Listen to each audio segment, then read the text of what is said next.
Nobody saw her board the plane. Flight attendants walked past her seat. Passengers looked right through her. She was completely invisible to everyone. But when the aircraft's engine exploded at 30,000 feet, two F-22 fighter pilots heard her call sign over the radio and froze in shock. Before you watch full story, comment below from which country are you watching. Don't forget to subscribe for more amazing stories. The Boeing 737 sat at Gate 12 of Dallas-Fort Worth International Airport. It was a normal Tuesday morning. Passengers walked through the gate, dragging their bags and checking their phones. Flight 428 to Seattle was boarding. Among the crowd, a woman in her mid-30s walked through the gate. She wore blue jeans, a black jacket, and white sneakers. Her dark hair was tied in a ponytail.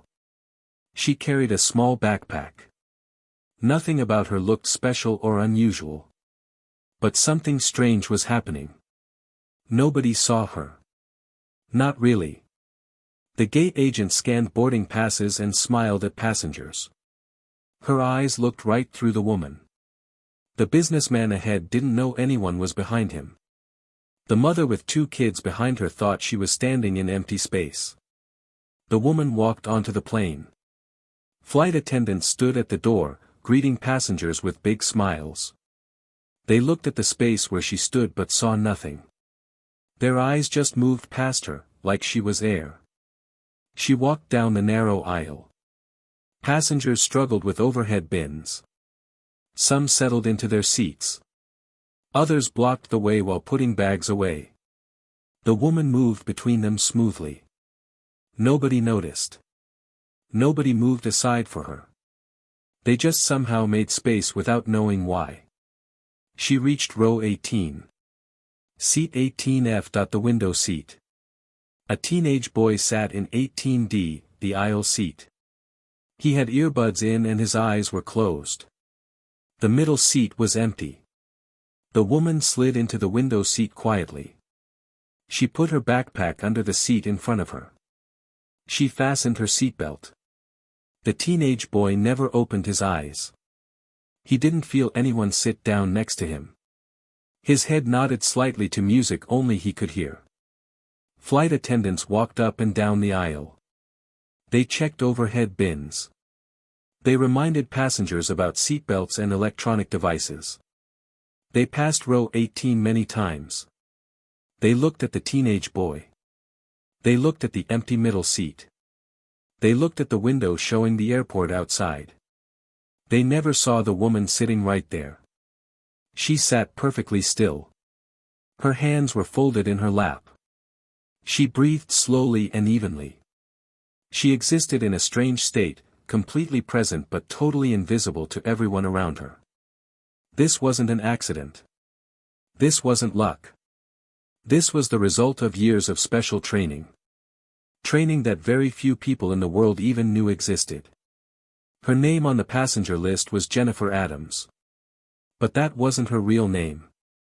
She had 20 different documented identities. Her real name was known to maybe 10 people in the entire United States government. People with security clearances so high that even the classifications were secret. She had learned to become invisible. Not with technology. Not with special equipment. But through understanding how the human mind works. She knew how to control her breathing, her tiny movements, her presence in a way that made human brains simply skip over her. Like a sound too quiet to hear. Like a light too dim to see. The training took place in a facility that didn't appear on any map. It was run by an organization whose name was known only to the President, the Secretary of Defense, and a few others. The training lasted 3 years. 97% of people failed. Those who passed became something beyond special forces. Beyond spies, beyond any normal category of military service. They were tools of national security used only when nothing else would work. Their missions were never written down. Their successes never celebrated. Their existence was a secret that would never be revealed. She had finished that training 12 years ago. Since then, she had worked on 5 continents. She had prevented disasters that most people would never know had threatened them. She had walked through enemy bases where one mistake meant death. She had sat in rooms with terrorists and criminals who were actively looking for threats, while she gathered intelligence from 3 feet away. Today she was simply flying home after finishing a mission in Dallas. The operation had ended successfully 3 days ago. She could have taken military transport. She could have requested secure travel. But she preferred commercial flights when possible. They gave her chances to practice her skills in real situations. At the security checkpoint, she had walked through with a large family. The TSA officer glanced at her ID, which said Jennifer Adams. But seconds later, he couldn't remember her face. Couldn't describe her, would fail to identify her in any photo lineup. The plane filled up completely. Every seat taken, business travelers, families on vacation, college students going home. All the normal reasons people fly across the country. The flight attendants finished their safety demonstration. They talked about seatbelts and oxygen masks and emergency exits. Most passengers ignored them, looking at phones or reading magazines. The woman in 18F watched the demonstration carefully. She noted the exit locations. She studied how the emergency door opened. She checked where the oxygen masks and life vests were stored. This wasn't fear of flying. This was professional habit. The constant assessment of surroundings that was automatic for someone with her training. The teenage boy in 18D never once looked her direction. When his eyes opened briefly, they moved from the aisle straight to the window, somehow passing over the woman sitting at that window without seeing her. When the flight attendant asked if his seatbelt was fastened, he said yes. The flight attendant's eyes had moved from the boy to the empty middle seat to the window beyond, never acknowledging the woman in their direct line of sight. Flight 428 pushed back from the gate at exactly 9:15 a.m. The pilot started taxiing toward the runway. The woman listened to the sounds. The whine of the engines, the rumble of wheels on pavement. The changes in engine pitch as the pilots added power. She could identify the aircraft type by sound alone. Could track their progress by the pattern of turns and stops. Because before everything else she was a pilot. A pilot whose skills exceeded almost anyone who had ever flown. She had learned to fly at age 15 in a small Cessna at a tiny airport in Oklahoma. She had her first solo flight before her 16th birthday. From that first moment of taking off alone, she knew flying wasn't just something she did. It was something she was. She had attended the Air Force Academy. Graduated top of her class, been selected for fighter training. Her instructors quickly realized they were dealing with someone whose natural ability was extraordinary. She flew the T-38 trainer as if it was part of her own body. Her stick and rudder skills were so refined that she could hold formation within inches at 400 knots. After advanced training, she flew F-16 Fighting Falcons. She deployed to combat zones. She flew missions that earned her medals that remained classified. She developed a reputation among fighter pilots as someone whose skills were in a category above even the best. But her abilities had been noticed by people beyond the Air Force. She had been recruited into programs that existed in shadows so deep that most military people didn't know they were possible. The aircraft lifted off from Dallas with the familiar push that pressed passengers back into their seats. It climbed into the clear Texas sky. The woman watched the ground fall away through her window. The landscape became a pattern of roads and buildings and fields visible from altitude. The teenage boy fell asleep almost immediately. His head tilted back against the seat. His mouth slightly open, completely unaware of anyone beside him. Other passengers settled in. Some read books. Some watched movies on small screens. Some already dozed. The woman remained perfectly still. Hands folded. Breathing slowly. She could maintain this state for hours without discomfort. Could stay so still that even someone looking directly at her would find their attention sliding away after a few seconds. The flight reached cruising altitude. The seatbelt sign turned off. Flight attendants emerged and began beverage service. They rolled carts down the aisle, taking drink orders and handing out small bags of pretzels. When they reached row 18, they asked the teenage boy what he wanted to drink. He woke up enough to request a Coke. Received it with a sleepy nod, closed his eyes again. The flight attendants moved to row 19 without pausing. Without any sign they had seen the woman beside him, despite looking directly at that space. The woman didn't react. She expected it. She had made it happen through techniques that were automatic to her now. She didn't need drinks anyway. She carried water in her backpack. She ate carefully during operations, maintaining nutrition without depending on outside resources. Time passed in the peculiar way it does on flights. Both fast and slow. Measured by the tiny airplane icon creeping across the route map on seatback screens. The woman watched clouds below. Tracked the angle of the sun, monitored the subtle changes in engine sound that showed different phases of flight. 2 hours into the flight, somewhere over New Mexico, the situation changed.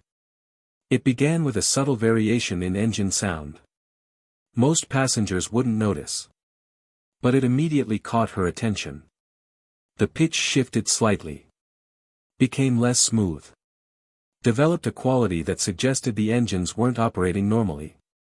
She focused her hearing. Filtered out ambient noise, concentrated on mechanical sounds coming through the aircraft structure. There was definitely something wrong. A vibration that shouldn't be there. A problem developing. Within seconds, she heard the change in cockpit activity. The aircraft's intercom system, when not broadcasting announcements, could be heard faintly through the cabin if you knew how to listen. She knew how to listen. The pilots' voices became clipped and focused. Shifted from routine to problem-solving mode. The vibration increased. Now noticeable to passengers who began looking around with worried expressions. The seatbelt sign came on. The captain's voice came over the speakers with that carefully calm tone pilots use when explaining problems. They were experiencing a mechanical issue. They would divert to Albuquerque as a precaution. No immediate danger. Please return to seats and fasten seatbelts. The announcement created predictable reactions. Some passengers became visibly anxious. Some tried to look out windows at the engines. Some remained calm. Flight attendants moved through the cabin with professional reassurance. The woman in 18F listened to the aircraft sounds and knew the situation was more serious than announced. The vibration was increasing. She could hear changes suggesting they were losing engine containment. Internal components beginning to fail. She ran scenarios in her mind. Distance to Albuquerque. Aircraft performance on one engine, risks of continued flight versus immediate landing at a closer airport. She wasn't worried for herself the way other passengers were worried. But she was professionally concerned. The aircraft began descending toward Albuquerque. The pilots worked through emergency procedures efficiently. But then the situation got worse. The right engine failed completely. A massive coughing sound followed by silence on that side. The aircraft yawed right as it lost thrust. The pilots corrected with controls. Passengers gasped. Some screamed. The aircraft's motion became noticeably different. Flight attendants, who had been maintaining calm, now moved quickly to secure the cabin. What passengers and crew didn't know was that the engine failure had caused damage beyond the engine itself. Debris had penetrated the fuselage in multiple places. Damaged hydraulic systems. Compromised part of the wing structure. The aircraft was still flyable. But it was now a serious emergency. The pilots declared an emergency with air traffic control. Began coordinating for an emergency landing at Albuquerque with full rescue response. At Peterson Space Force Base in Colorado, air defense controllers monitoring civilian airspace noted the emergency declaration. They tracked Flight 428 on their screens. This was routine. They dealt with aircraft emergencies regularly. But then a controller ran a secondary check on the passenger manifest. Through a database that was highly classified. Used only in specific circumstances. The search returned a flag that made the controller immediately call his supervisor. The supervisor looked at the information. Went pale, picked up a secure phone line connected directly to NORAD command. Within seconds, additional personnel were reviewing the information. Confirming accuracy, making decisions about response. Within minutes, orders were transmitted to Kirtland Air Force Base in Albuquerque. 2 F-22 Raptors were scrambled. The pilots received instructions that made them exchange confused glances. They weren't just monitoring the civilian aircraft. They were providing direct assistance to a specific passenger aboard that aircraft. The F-22 Raptor is the most advanced fighter in the world. A fifth-generation aircraft with stealth capabilities and performance that allows it to dominate any combat environment. The pilots who fly F-22s are among the elite of military aviation. Individuals who have proven themselves exceptional among already exceptional fighter pilots. The two pilots launching from Kirtland had thousands of hours in fighters. Combat experience. Training against the best adversaries. They considered themselves prepared for any situation. They launched within minutes. Their F-22s accelerated down the runway and climbed at angles that would seem impossible to anyone used to civilian aircraft. They established contact with air traffic control. Received vectors toward Flight 428, now about 40 miles west of Albuquerque and descending through 15,000 feet. The lead pilot, call sign Viper 1, contacted his operations center for more information. Why were they assisting a civilian aircraft? That was typically handled by other resources. The operations controller's response came over the secure frequency with unusual formality. There was a passenger aboard Flight 428 whose presence had been flagged by national security systems. This passenger had capabilities relevant to the emergency. They were to establish communication with this passenger through specific protocols.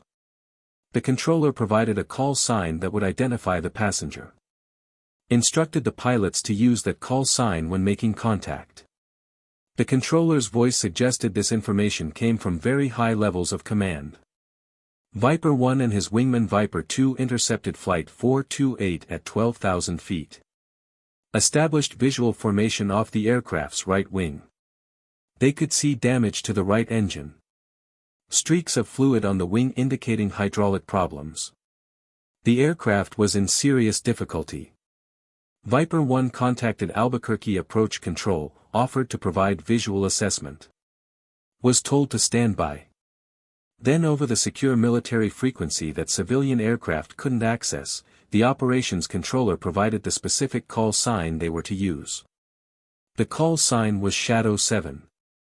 The moment those words came through their headsets, both F-22 pilots reacted. Their aircraft's flight paths wavered slightly as their hands unconsciously moved on controls in response to shock.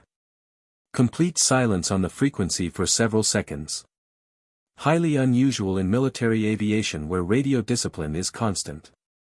Finally, Viper 1's voice came back. Missing all previous professional detachment. Operations, Viper 1.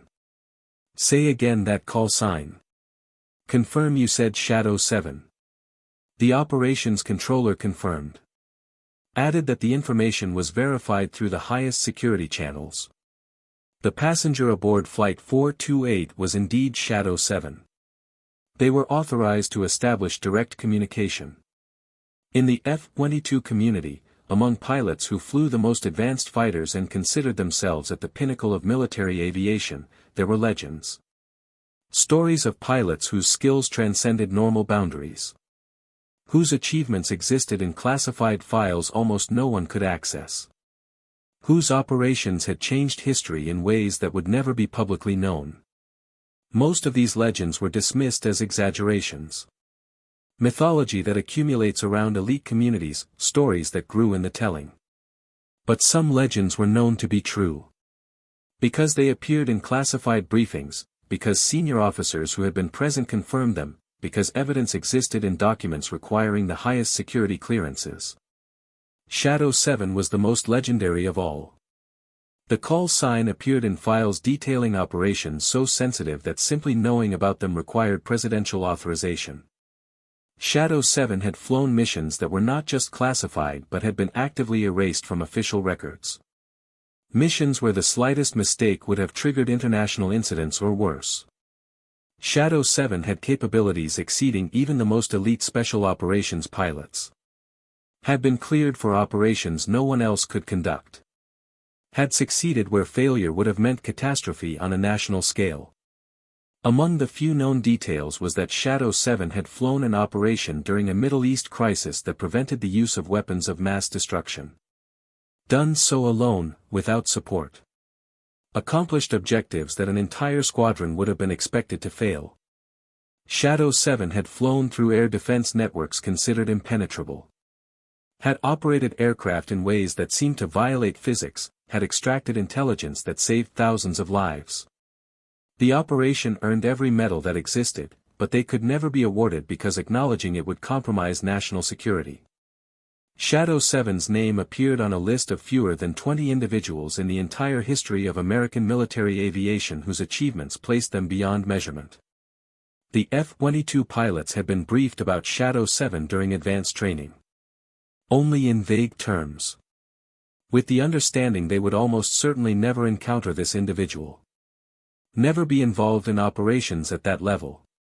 The fact that Shadow 7 was aboard a civilian aircraft in distress, that they were being instructed to provide assistance, that they were about to establish direct communication with someone whose legend exceeded their own elite status. It created a moment of profound shock.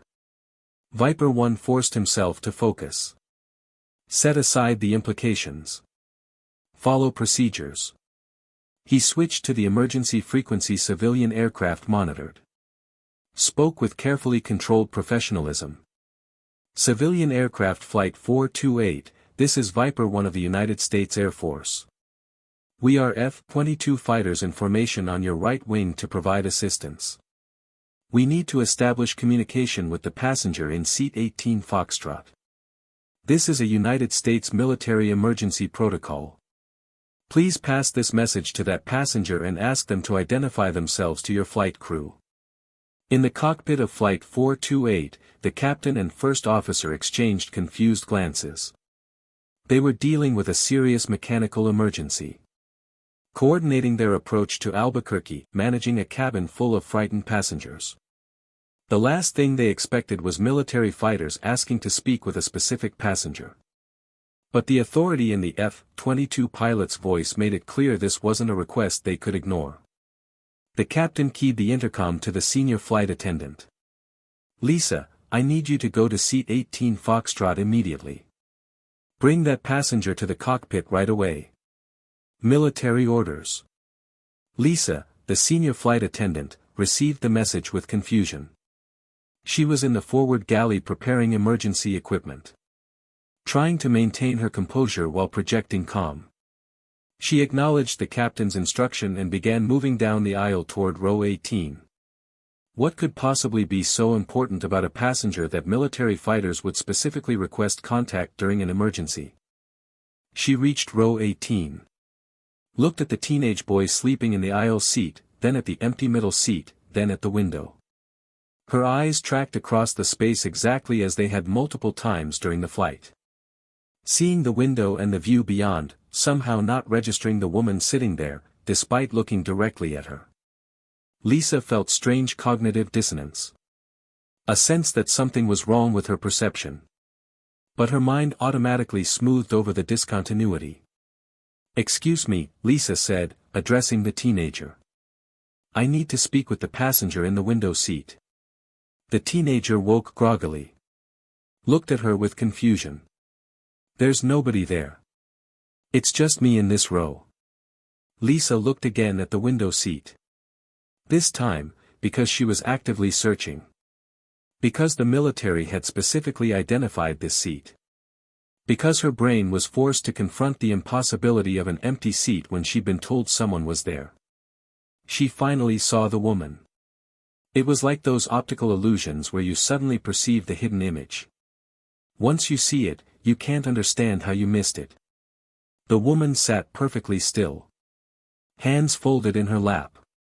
Looking directly at Lisa with calm, knowing eyes. Lisa gasped audibly. Took a step backward, nearly stumbled into the seats behind her. The woman made no move. No gesture of reassurance. Simply continued looking at her with an expression that conveyed understanding of what Lisa was experiencing. The teenager looked at the window seat. Saw the woman for the first time despite sitting beside her for 2 hours. His eyes went wide with confusion and fear. "How did you," Lisa began, but couldn't formulate the question. How did the woman get there? Had she been there the whole flight? Why hadn't anyone noticed her? The woman spoke for the first time since boarding. Her voice was calm and precise. "I need to speak with the pilots immediately. This is a matter of national security. Please take me to the cockpit now." Lisa nodded automatically, responding to the authority in the woman's voice. Stepped aside to let her out. The woman moved into the aisle with fluid efficiency. Followed Lisa toward the front. As they passed other passengers, heads turned to follow their movement. Expressions of confusion appeared as people saw the woman for the first time. Flight attendants working in the cabin stopped and stared. Recognizing her as someone they had somehow failed to notice despite walking past her dozens of times. The collective realization rippling through the cabin created an atmosphere of unease that added to the tension already present from the emergency. Lisa reached the cockpit door. Knocked in a specific pattern, waited for the pilots to unlock it. When the door opened, she practically pushed the woman inside. Then stood in the doorway, unable to process what was happening but knowing she needed to witness whatever came next. The captain and first officer turned to see who had entered. Their expressions mirrored the confusion and shock Lisa had experienced. The woman stepped forward. Spoke with absolute calm despite the crisis around her. "My name is classified. My call sign is Shadow 7. I am a covert operations pilot with United States Special Operations Command. I have capabilities relevant to this emergency. The F-22 fighters off your wing have been instructed to establish communication with me. Please put me on the frequency they're monitoring."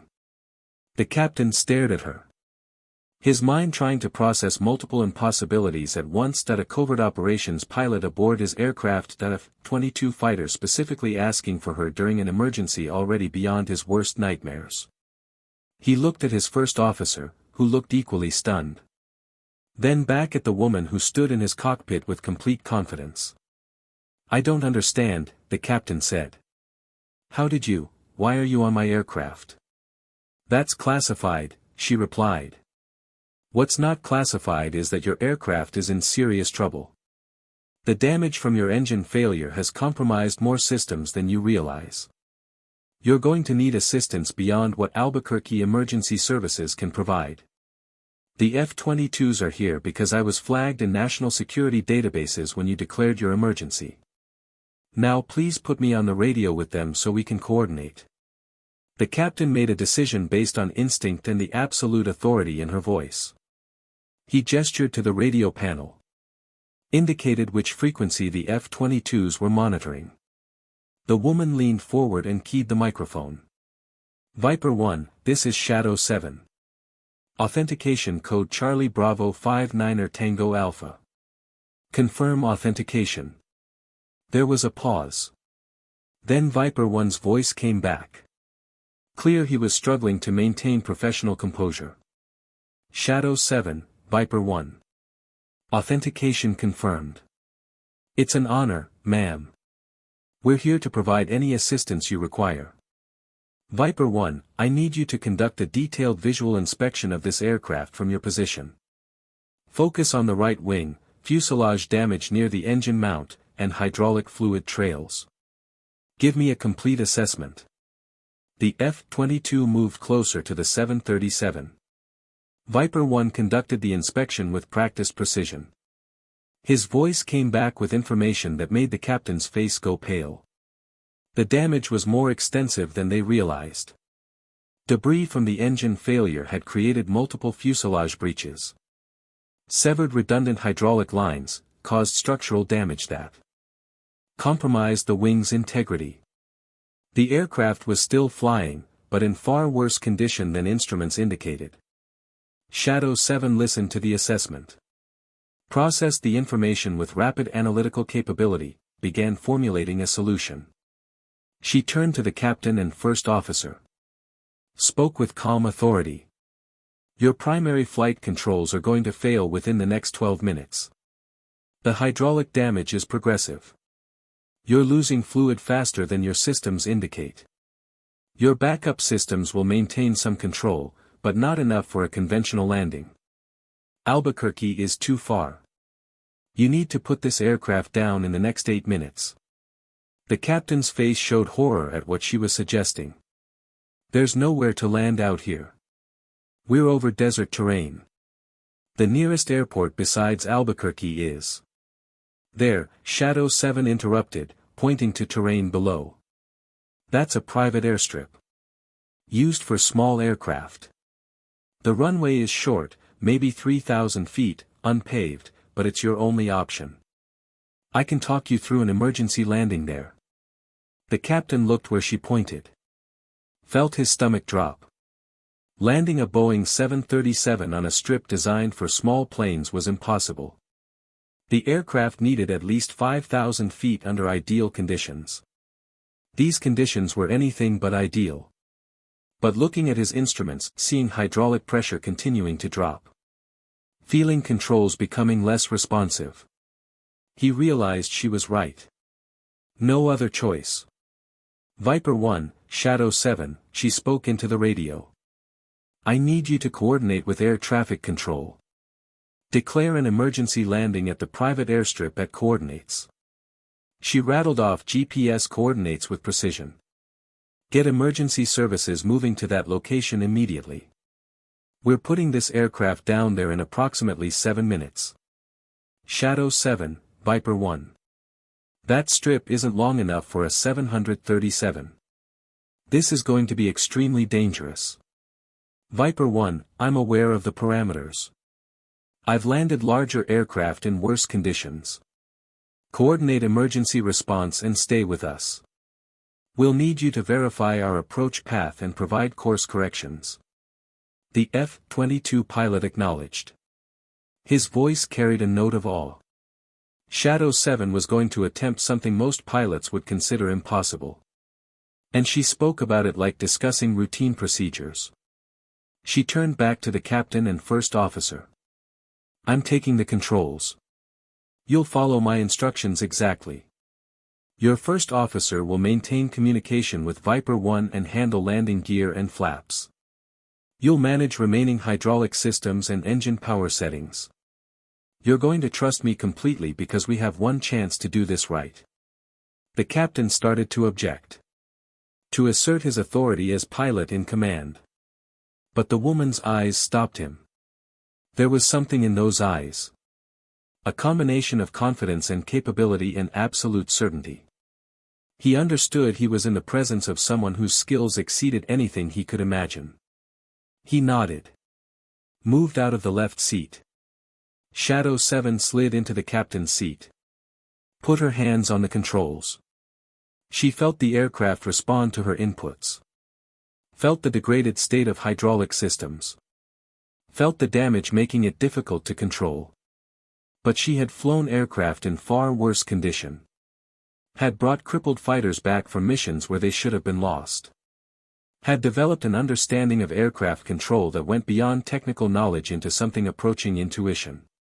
She began the descent toward the private airstrip. Dropping altitude more rapidly than civilian procedures would normally allow. But she needed to get on the ground before control systems failed completely. She coordinated with the first officer on deployment of flaps and landing gear. Timing each configuration change to maximize effect on the aircraft's flight path. She spoke to Viper 1, who provided visual confirmation of their approach and made course correction suggestions she incorporated with precision. Passengers in the cabin could feel the change in the aircraft's attitude. could sense something significant was happening beyond what they'd been told. Flight attendants had strapped into jump seats, prepared for impact, following emergency procedures. Having no idea the person flying their aircraft was someone whose capabilities were legendary even among military pilots. The cabin was silent except for engine sounds and the creaking of damaged structure.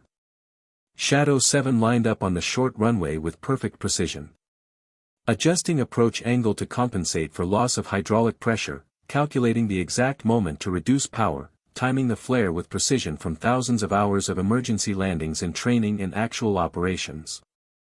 The runway looked impossibly short as they descended. A narrow strip of dirt between fields that seemed designed for aircraft a fraction of their size. "Full flaps," she commanded. The first officer deployed them despite amber warning lights indicating hydraulic problems. The aircraft slowed but remained stable in her hands. Landing gear down. The gear deployed with sound suggesting the system was near failure. But all three sets locked into position. The F-22s bracketed their approach. One on each wing, providing visual reference and moral support to pilots attempting the impossible. Viper 1 spoke constant encouragement over the frequency, confirming approach angles and altitudes. Mostly just being present as witness to what was about to happen. Shadow 7 brought the 737 over the threshold at a speed slower than recommended but necessary given the short landing distance. She held the aircraft off the runway for what seemed like eternity, bleeding off speed while maintaining perfect control despite nearly failed control systems. When the main wheels touched the dirt runway, she deployed full reverse thrust and applied maximum braking, using every technique she knew to stop the massive aircraft in the available distance. The 737 thundered down the short runway, throwing up clouds of dust, shaking and groaning as brakes and reverse thrusters fought to stop tens of thousands of pounds of aircraft. The end of the runway approached with terrifying speed. But Shadow 7's calculations had been exact. Her control inputs perfect.